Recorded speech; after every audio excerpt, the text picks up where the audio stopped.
ముందుగా ఈ వీడియో చూడండి.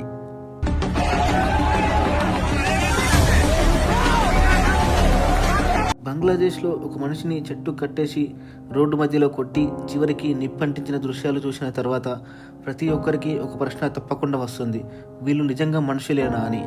ఇది మన పక్కనే ఉన్న బంగ్లాదేశ్లో జరిగింది. ఇది కేవలం ఒక వ్యక్తి మరణం కథ కాదు, ఇది అక్కడ ఉన్న హిందూ మైనారిటీస్ ఏ భయంతో ఎంత భయంతో జీవిస్తున్నారనడానికి ప్రత్యక్ష సాక్ష్యం. అసలు నిజం ఏంటి? ఇది ఎలా ఇంత భయంకర స్థాయికి చేరింది? ఎవరు బాధ్యత వహించాలి? బంగ్లాదేశ్లో హిందువులపై దాడులు ఇప్పుడు మొదలైనవి కాదు. 1947లో దేశ విభజన జరిగినప్పుడు ఈస్ట్ పాకిస్తాన్లో ఇప్పటి బంగ్లాదేశ్లో పెద్ద సంఖ్యలో హిందువులు ఉండిపోయారు. ఆ తర్వాత వారు అక్కడ మైనారిటీస్గా మారారు. మైనారిటీస్గా మారినప్పటి నుంచి దేశంలో పొలిటికల్ ఇన్స్టేబిలిటీ వచ్చిన ప్రతిసారి హిందువులు ముందుగా టార్గెట్ అయ్యే పరిస్థితి ఏర్పడింది. ఇది సంవత్సరాలుగా నెమ్మదిగా కొనసాగుతున్న సమస్య. 1971లో బంగ్లాదేశ్కి స్వతంత్ర దేశంగా ఏర్పడినప్పుడు చాలామందికి ఇప్పుడు హిందువుల భద్రత ఉంటుంది అన్న ఆశ కలిగింది. కానీ వాస్తవంగా అలా జరగలేదు. కొత్త దేశం తన గుర్తింపును మతం ఆధారంగా నిర్మించాలా లేదా సెక్యులర్గా ఉండాలా అన్న ప్రశ్న మధ్య హిందువులు మళ్ళీ ఇరుక్కున్నారు. మరి బంగ్లాదేశ్లో కేవలం ఎందుకు హిందూస్ మాత్రమే టార్గెట్ అవుతున్నారు? ఇప్పటి కాలంలో హింస ఎక్కువగా సోషల్ మీడియా నుంచి మొదలవుతుంది. ఎవరూ కావాలని ఒక అబద్ధపు ఆరోపణ పెడతారు, మత అవమానం జరిగింది అని. ఇది నిజమా కాదా అన్నది ఎవరు క్రాస్ చెక్ చేయరు. కొన్ని గంటల్లోనే ఆ పోస్ట్ వైరల్ అవుతుంది, గుంపులు చేరతాయి. ఆ గుంపు మొత్తం ఒక్కసారిగా మైనారిటీస్ మీద పడుతుంది. ఈ విధంగా ఫేక్ సమాచారం ఒక ఊరిని, ఒక కుటుంబాన్ని, ఒక జీవితాన్ని నాశనం చేస్తుంది. నిన్న బంగ్లాదేశ్లో జరిగిన సంఘటన కూడా అలాంటిదే. దీపు చంద్రదాస్ అనే హిందూ వ్యక్తిని ఒక గుంపు పట్టుకొని తీవ్రంగా కొట్టింది. అక్కడితో ఆగలేదు. అతడిని చెట్టు కట్టి పెట్రోల్ పోసి సజీవ దహనం చేశారు. ఇది రూమర్ కాదు, ఇది వీడియోలో బయటపడిన నిజమైన ఘటన. ఈ దృశ్యాలు చూసిన ప్రపంచమంతా ఒక్కసారి షాక్కి గురైంది, కోపంతో మండిపోతున్నారు. ఇది కేవలం ఒక వ్యక్తి మీద జరిగిన దాడి కాదు, ఇది మానవత్వంపై జరిగిన దాడి.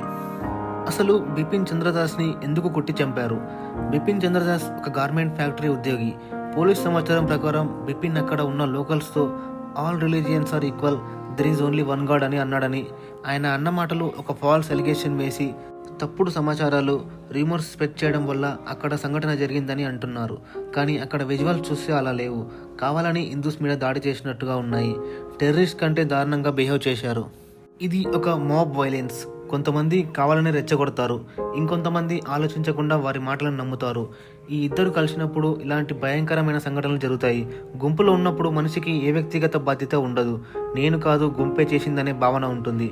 అప్పుడు సాధారణ మనుషులు కూడా అమానుషంగా మారిపోతారు. బంగ్లాదేశ్ ప్రభుత్వం అధికారికంగా ఈ ఘటనను ఖండించింది. అరెస్టులు కూడా జరిపాయి. కానీ మైనారిటీస్లో ఆ భయం తగ్గడం లేదు. ఎందుకంటే సమస్య ఒక ఘటనతో ముగిసేది కాదు. ఇది మళ్ళీ జరగదా అన్న అనుమానం వాళ్ళను వెంటాడుతూనే ఉంటుంది. న్యాయం ఆలస్యమైతే భయం ఇంకా పెరుగుతుంది. ఇది ఒక మతం సమస్య మాత్రమే కాదు, ఇది ఒక వ్యక్తిగత కోపం కూడా కాదు. ఇది చరిత్రలోనే మైనారిటీ బలహీనత. రాజకీయ లాభాల కోసం మతాన్ని వాడడం, సోషల్ మీడియాలో అబద్ధాలను స్ప్రెడ్ చేయడం, ఇవన్నీ కలిసి తయారైన ప్రమాదకరమైన పరిస్థితి. బంగ్లాదేశ్లో హిందువులు మైనారిటీ. జనాభాలో వాళ్ళ సంఖ్య తక్కువ సంఖ్యలో ఉన్నప్పుడు ఏ దేశంలోనైనా ఆ వర్గాలు రాజకీయ బలం, రక్షణ, గొంతు ఇవన్నీ బలహీనంగా ఉంటాయి. బంగ్లాదేశ్లో కూడా అదే జరుగుతుంది. అందుకే హింస జరిగినప్పుడు, దాడులు జరిగినప్పుడు టార్గెట్ అవుతున్నది ఎక్కువగా హిందువులే. ఎందుకంటే అక్కడ ముస్లిమ్స్ మెజారిటీగా ఉన్న వర్గంపై గుంపులు ఎప్పుడూ దాడి చేయవు. పోలీసులు, రాజకీయాలు సమానంగా అయిపోతాయి. ఇవన్నీ సహజంగా మెజారిటీపైనే మొగ్గు చూపుతాయి. మరి బంగ్లాదేశ్ ప్రభుత్వం ఎందుకు హిందువులను పూర్తిగా కాపాడలేకపోతుంది? ప్రభుత్వం ఖండిస్తుంది, అరెస్టులు చేస్తుంది, కానీ పూర్తి భద్రత ఇవ్వడంలో విఫలమవుతుంది. ఎందుకంటే రాజకీయంగా హిందువులు కీలక ఓట్ బ్యాంక్ కాదు. రెచ్చగొట్టే వర్గాలపై కఠిన చర్యలు తీసుకుంటే పొలిటికల్ ఇంబ్యాలెన్స్ వస్తుందన్న భయం. అందుకే వాళ్ళు పూర్తి భద్రత ఇవ్వడంలో విఫలమవుతున్నారు. మరి మన ఇండియన్ గవర్నమెంట్ ఈ విషయంలో ఏమీ చేయలేదా అంటే, ఇండియా గవర్నమెంట్ గట్టిగా మాట్లాడకపోవడానికి కారణం భయం కాదు, జాగ్రత్త. బంగ్లాదేశ్ ఒక స్వతంత్ర దేశం కాబట్టి ఇండియా నేరుగా అక్కడ విషయాల్లో జోక్యం చేసుకోలేదు. ఇండియా గట్టిగా బహిరంగంగా మాట్లాడితే అక్కడ ఉన్న హిందువుల మీద మరింత దాడులు జరిగే అవకాశం ఉంటుంది. అలాగే ఇండియా బంగ్లాదేశ్ మధ్య భద్రత, వ్యాపారం, సరిహద్దు సమస్యలు ఉన్నాయి. ఇవన్నీ దెబ్బ తినకుండా చూడాలంటే ఇండియా మాటలు జాగ్రత్తగా ఉండాలి. అందుకే బయటికి నిశ్శబ్దంగా కనిపించిన లోపల మాత్రం ఇండియా డిప్లొమాటిక్గా మాట్లాడుతుంది. నా ఎక్స్ప్లెనేషన్ మీకు నచ్చితే వీడియోని లైక్ చేయండి, షేర్ చేయండి. మరిన్ని వీడియోస్ కోసం